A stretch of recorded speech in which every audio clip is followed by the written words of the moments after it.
誰にもらいましたか? අයියෝ හීරෙනවනේ බූරුස්. මේ මගේ අම්මා.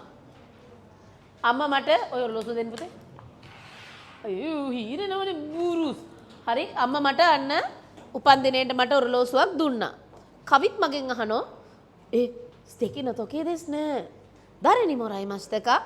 කාගෙන්ද ලැබුණේ? from කාගෙන්ද? එහෙනම් අපි අම්මගෙන් ලැබුණ කියලා කොහොමද කියන්නේ?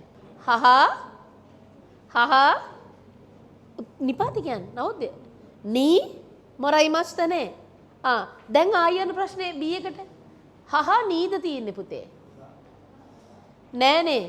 උතන තමයි ප්‍රශ්නේ. උතන තමයි දැන් අපිට ඉදිරියේදී කරන් තියෙන්නේ. අරිගතෝ ගොසයිමස්. ගා නේද තියෙන්නේ? හරි. ඔන්න මතක තියාගන්න මේ මොහොතේ කෙනෙක් ගෙන ලැබෙනව නම් අපි නීනිපාති කියන එක දානවා. හැබැයි මෙතෙන්දි තියෙන්නේ හහා ගා තංජෝබිනි. තංජෝබිනි එන්නේ නිශ්චිත දවසක් ඉඳ නීනිපාතේ දැම්මා. හහා ගා දෙන කෙනා අම්ම නේද දීලා තියෙන්නේ. හැබැයි අම්මට පස්සේ තියෙන්නේ නී නෙමෙයි නේද? නී තිබ්බනම් මේකට උත්තරේ එන්නේ මොරයිමස්තා. හරි ඔතනට නී තිබ්බනම් මේකේ උත්තරේ දෙක මොරයිමස්තා. හැබැයි නී නෙමෙයි තියෙන්නේ. ඔතන තියෙන්නේ ගා. ගා හරි වා හරි තියෙනව නම් දෙන කෙනාට.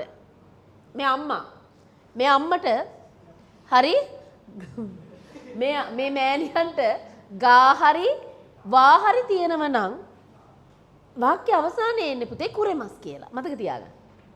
හරි? දෙන කෙනාට ගා හරි වා හරි තියෙනව නම් වාක්‍ය අවසානයේ මොකක්ද එන්නේ? කුරෙමස්.